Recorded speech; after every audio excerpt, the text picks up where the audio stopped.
Imagine this, throwing the top championship wrestling title of your company at the chairman of said company and being able to get away with it without any repercussions. Yes, such is the case with Brock Lesnar, which brings up the topic, can Brock Lesnar get away with literally anything in WWE? The likes of Hulk Hogan, Stone Cold Steve Austin, The Undertaker, The Rock, John Cena, and now Roman Reigns are coming up as a few who deserve to be an elite list of talents who came in and completely took over the pro wrestling industry. However, even amongst absolute behemoths, there stands the Beast Incarnate, who is perhaps the most remarkable combat sports athlete to have ever graced his employers with his services. And yes, we are talking about the reigning, defending, undisputed WWE Heavyweight Champion of the world, Brock Lesnar. Everything about Brock Lesnar is out of the ordinary, be it his physique, his wrestling style, his larger-than-life jump-off-the-screen personality, or that giant sword tattoo he got on his chest. Who let him do that, but he can pull it off, right? Lesnar might very well be, as Pat McAfee would say, the alpha male of our species. Lesnar walked into the WWE as an NCAA Division I heavyweight champion, and after a brief stint in WWE's developmental promotion OVW, he debuted on the main roster. In no time, Lesnar found himself main eventing pay-per-views against the likes of The Rock, Kurt Angle, Goldberg, Big Show,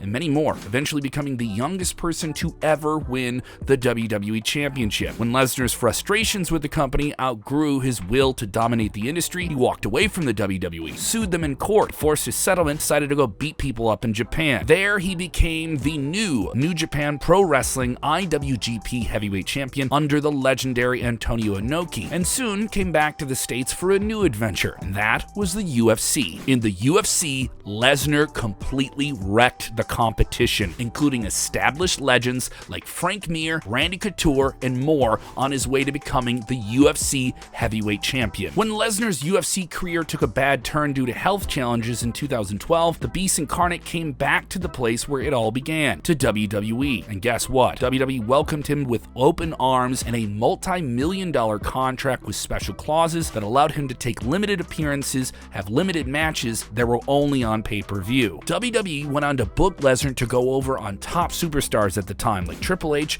John Cena, CM Punk, and the biggest shock of them all came at WrestleMania 30 when Lesnar broke the streak of The Undertaker. Moreover, during his championship reigns around this time, Lesnar was seldom seen on television and would only make a few appearances before a big pay-per-view title defense. In normal circumstances, this behavior would force WWE to take the title away from a champion, and they allow Lesnar to break the title reign records with limited defenses. You're supposed to defend it if you hold the title for 30 days. 30 days! Yes, we've heard people tweet that at us. It's okay, we get it. At Money in the Bank 2019, during the men's Money in the Bank ladder match, Lesnar just simply decided to insert himself into the match and won the whole thing in under a minute, while other wrestlers were fighting for it for nearly 30 minutes flying off ladders. Lesnar was neither booked for the show, nor did he earn a spot to get into the match, but even still, no one really raised their voice against the Beast or the people who booked him to win. The perks continued for Lesnar, as recently he was scheduled to face Roman Reigns for the Universal Championship at the Day 1 pay-per-view, but Reigns couldn't participate on the show, having tested positive for COVID-19 just hours before the show was supposed to start. However, Lesnar was booked in the main event of that show, and WWE decided to book him into the WWE Championship match later that night, which was at that point already a fatal four-way, and guess what? Brock got himself a shiny new WWE World Championship, and it all happened just like that. On top of this, Lesnar doesn't carry himself like many other top personalities in WWE. He's a fairly private person. He lives on a farm in Saskatchewan north of the border in Canada, rarely associates in public with fellow wrestlers. He doesn't need to do media appearances or live events regularly like many other talents in the company do, unless it's around WrestleMania time or a big budgeted event in Saudi Arabia. Brock's capabilities in the squared circle, paired with his incredible brand value and drawing power, allow him to enjoy a special level of treatment and unbelievable paydays from WWE. He might not have the best relationship with Vince McMahon or the higher-ups, but both parties make incredible profit profits off each other, and therefore they continue to do so at any cost. The pattern has been showcased. WWE will go to extreme lengths to keep the beast's belly full and ready for competition. Although he might not sit well with some fans or other wrestlers, you're gonna have to deal with it, because at the end of the day, we can all agree that Brock will always be a priority for the WWE and always be one of the biggest wrestling stars of all time.